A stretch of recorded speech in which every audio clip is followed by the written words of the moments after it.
온라인 상거래 공룡인 쿠팡이 다리로 연결된 섬에도 여전히 추가 배송비를 부과하고 있다며 국회에서 질타가 쏟아졌습니다.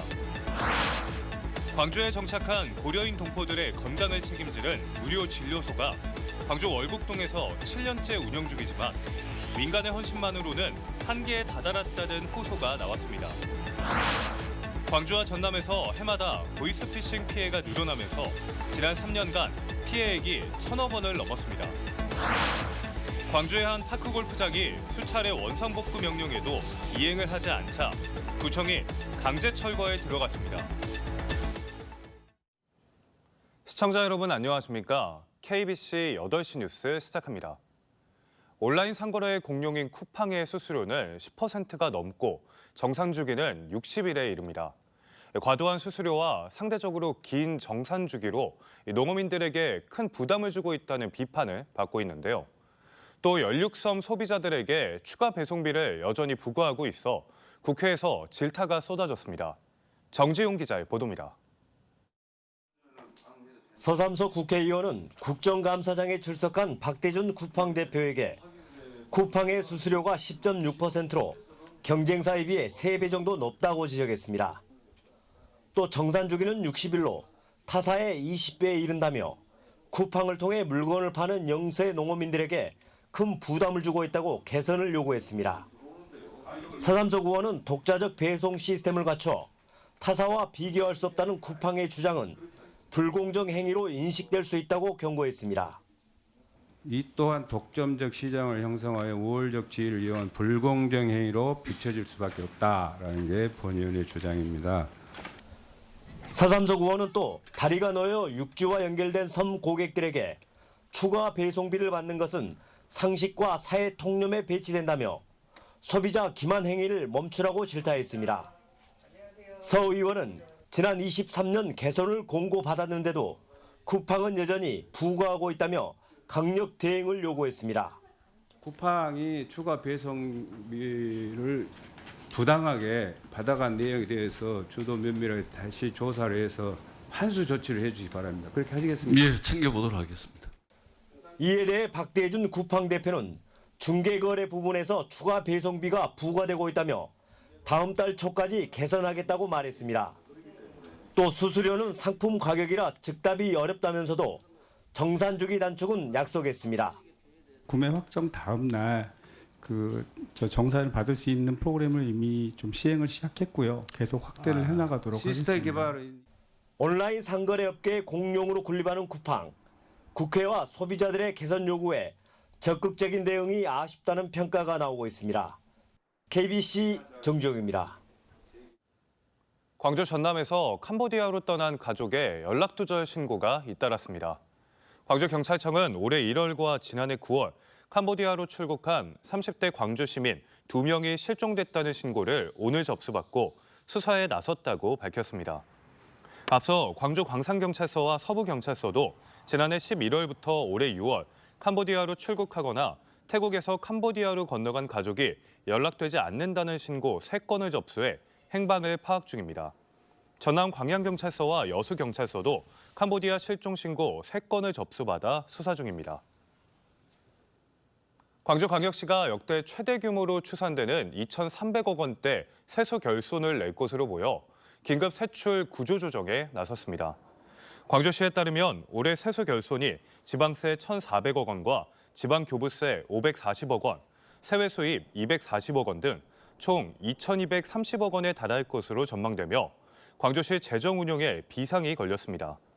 지방세 대부분이 취득세와 등록세인 점을 감안하면 부동산 경기 악화로 인한 거래 감소가 세입 감소의 직접적인 원인으로 분석되지만 광주시가 세입을 과다 계상해 예산을 부풀린 것 아니냐는 지적도 나오고 있습니다. 역대급 세입 감소가 세출 구조조정으로 이어지고 각 7국에 강도 높은 예산 절감을 요구하면서 올해 집행하기 어려운 시설비 사업이 중단되면 각종 공사나 사업이 내년으로 미뤄질 가능성이 높습니다. 광주에 정착한 고려인 동포들의 건강을 책임지는 무료 진료소가 광주 월곡동에서 7년째 운영 중인데요. 하지만 민간의 헌신만으로는 더 버티기 어렵다는 호소가 나왔습니다. 신대희 기자가 취재했습니다. 고려인 동포 박류드밀라 씨는 지난 2일 가슴 통증과 호흡곤란 증상으로 대학병원에서 관상동맥을 넓히는 시술을 받았습니다. 입국 초기라 건강보험 공백기였지만 고려인을 사랑하는 의료인 모임이 응급진료를 연결하고 비용을 지원했습니다. Как бы сумма подъемная для нас более-менее была. Но когда сказали, я, конечно, в шоке была, но когда они вот это все скосили, конечно, я очень благодарна. 이처럼 고려인 광주진료소에선 응급 환자들을 긴급 지원하고 매주 화요일 무료로 진료해왔습니다. 의료진과 봉사자들의 헌신으로 지난 7년 7개월 동안 고려인 1만 4천여 명이 이곳에서 치료를 받았습니다.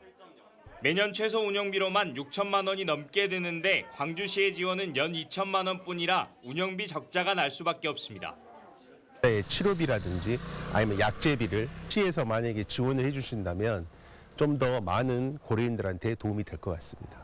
의료진의 봉사와 후원만으로는 의료 공백을 메우기 어렵다는 지적이 나옵니다. 예산 지원을 통해 지속 가능한 진료 체계를 만들어야 한다는 겁니다. 국가와 공공이 이건 무거운 책임을 가지고 우리의 예산으로 필수 경비만큼이라도 진료소를 운영할 수 있는 그런 재원을 마련을 해야 된다. 고려인들의 의료 접근성을 보다 높이기 위해선 광주시와 의료계가 지혜를 모아야 할 때입니다. KBC 신대입니다. 기준치를 초과한 악취를 배출한 혐의로 고발된 광주 남구 양과동 가연성 폐기물 연료화 시설 SRF 운영사 관계자가 검찰에 넘겨졌습니다. 광주 남부경찰서는 SRF 위탁 운영업체 책임자 A씨를 폐기물관리법 위반 혐의로 검찰에 송치했다고 오늘 밝혔습니다. 앞서 남구는 SRF 시설을 대상으로 실시한 오염도 검사에서 법적 기준치를 넘는 복합 악취가 확인되자 위탁 운영업체를 경찰에 고발했습니다. 한편 위탁 운영업체는 악취 저감 대책을 마련하기 위해 오는 25일까지 SRF 시설 가동을 중단한 상태입니다. 양식수산물 재해보험이 어민 보호보다 수협의 수익 창출 수단이 됐다는 지적이 제기됐습니다. 문금주 더불어민주당 의원에 따르면 최근 5년간 어민이 납부한 보험료는 1,539억 원이지만 어민 등에게 지급된 보험금은 954억 원으로 584억 원의 격차가 발생했습니다. 정부와 지자체가 지원한 예산만 1,452억 원에 이르러 보험금보다 많았고 수협 임직원 성과급은 수십억 원에 달한 것으로 드러났습니다. 문금주 의원은 제도의 구조적인 한계가 명확하다며 기후재해 대응을 위한 별도 공공기금 전환을 촉구했습니다. 광주와 전남에서 해마다 보이스피싱 피해가 늘어나고 있습니다. 특히 범죄 수법도 갈수록 교묘해지고 다양해지고 있어 각별한 주의가 요구됩니다. 김동수 기자의 보도입니다. 최근 3년 새 광주와 전남에서 발생한 보이스피싱 건수는 2,633건, 2023년 856건, 2024년 927건, 올해는 9월까지 850건의 피해가 발생했습니다. 이 기간 동안 피해액이 1,056억 원에 달했습니다. 수사기관과 금융기관을 사칭한 사기도 늘어나고 있습니다. 기관 사칭 피해는 지난해 349건, 올해 9월까지 384건이 발생해 이미 지난해 발생 건수를 넘어섰습니다. 보이스피싱 피해가 갈수록 진화되면서 불특정 다수의 피해자만 늘어나고 있습니다. 택배기사와 카드사를 사칭한 사기 범죄도 속출하고 있습니다. 대부분 고령층을 중심으로 피해가 발생하고 있습니다. 네, 카드 배송원인데요. 신용카드 신청하신 거 배송할 예정인데요. 자택에 사람이 계시는 거죠? 예, 친집에 있는데요. 네, 4월 24일 맞으시죠? 예. 개인정보를 미끼로 안심시킨 뒤 명의가 도용됐다며 가짜 번호를 알려주고 전화하게 하는 범행 수법입니다. 최근에는 카드 배송형 사칭 수법이 이제 생기면서 피해 금액이 증가하고 있습니다. 그 신청하지 않은 카드 배송 전화는 바로 끊어야 합니다. 의심스러운 전화를 받은 경우에는 112로 전화를 해서 해마다 보이스피싱 범죄가 증가하는 만큼 광주 전남 지역민들의 각별한 주의가 요구됩니다. KBC 김동수입니다. 가연성 폐기물 연료화 시설 SRF 손실 중재 신청 금액을 두고 당사자인 광주시와 포스코 ENC가 장외 여론전을 이어가고 있습니다. 광주 SRF 운영사인 포스코 ENC는 오늘 설명 자료를 통해 중재 신청액을 2,100억 원으로 증액한 적이 없다며 지난해까지 발생한 손실 637억 원과 향후 적정 단가 조정을 함께 요청했을 뿐이라고 강조했습니다. 광주시는 이에 대해 기존 손해액에 더해 2031년까지 위탁 처리비를 대폭 인상하면서 전체 중재 대상 금액이 2,100억 원까지 늘어난 것이라며 포스코 ENC의 설명을 다시 반박했습니다. 재난방송에 대한 질번 행정이 지역방송을 무너뜨리고 있다는 비판이 제기됐습니다. 국회 과학기술정보방송통신위원회 국정감사에서 이윤기 의원은 최근 3년간 재난방송 위반 과태료가 총 2억 250만 원이 부과됐는데 이 중 상당수가 지역과 중소방송사에 집중됐다며 이같이 주장했습니다. 이윤기 의원은 지역 방송은 장비, 인력, 비용 모두 취약한데도 작은 실수에도 과징금이 부과되는 구조라며 의무를 강제한다면 재정 지원의 분담 구조도 반드시 함께 마련해야 한다고 촉구했습니다. 광주의 한 파크골프장에 대해 광주 서구가 중장비와 공무원을 동원해 행정 대집행을 실시했습니다. 업주에게 수차례 원상복구 명령을 내리고 행정 대집행 계고장을 보냈음에도 고쳐지지 않자 철거에 들어간 건데요. 그 현장에 양유찬 기자가 다녀왔습니다. 커다란 중장비가 잔디밭을 긁어냅니다. 작업자들은 그물망부터 태양광 조명 등 주변 구조물까지 뜯어냅니다. 광주 서구가 불법으로 형질 변경됐다고 판단한 파크 골프장에 대해 행정 대집행을 실시한 겁니다. 크기는 약 7,000제곱미터로 축구장 1개 크기에 이릅니다. 이곳은 보존 녹지지만 업주가 지난해부터 잔디와 쇠석을 깔아 파크 골프장과 주차장으로 이용해 왔습니다. 여기에 더해 컨테이너와 간이 화장실, 태양광 조명 등 가설 건축물 4동과 공작물 24개소를 설치해 편의시설로 이용해 왔습니다. 광주 서구는 지난해부터 원상복구 명령을 5차례 내렸고 행정대집행 계고장을 수차례 보냈다고 밝혔습니다. 원상복구 명령을 내렸음에도 불구하고 전혀 복구할 의지가 없어 보여서 저희들이 이렇게 행정대집행에 이르게 되었습니다.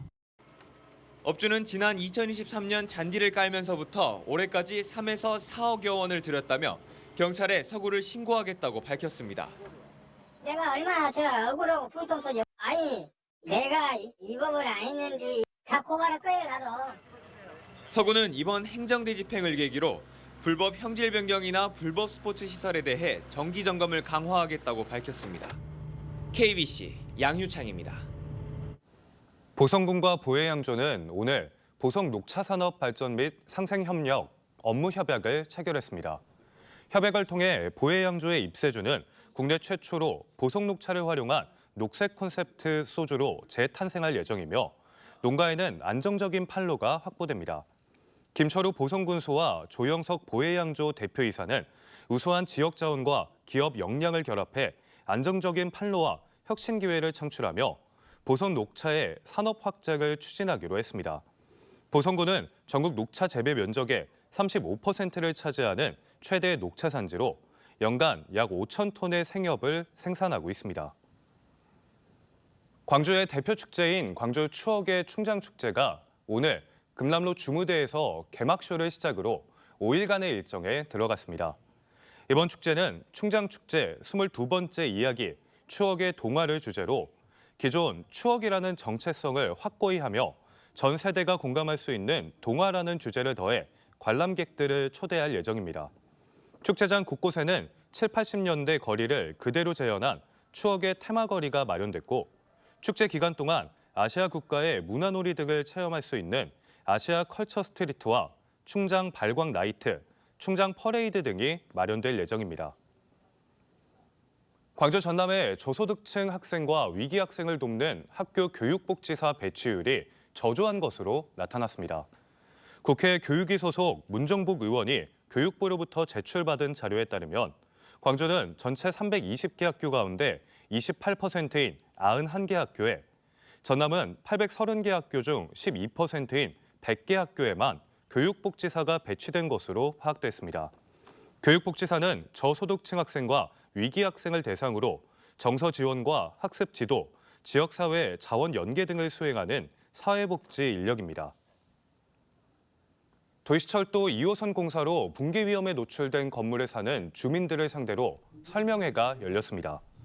광주 도시철도 건설본부는 오늘 간담회를 열고 중흥동 도시철도 2호선 공사 현장 인근에서 건축물 붕괴 위험이 있는 2등급 건물 11곳과 D등급 2곳 주민에게 긴급 정밀 안전점검 결과와 향후 보상 절차를 설명했습니다.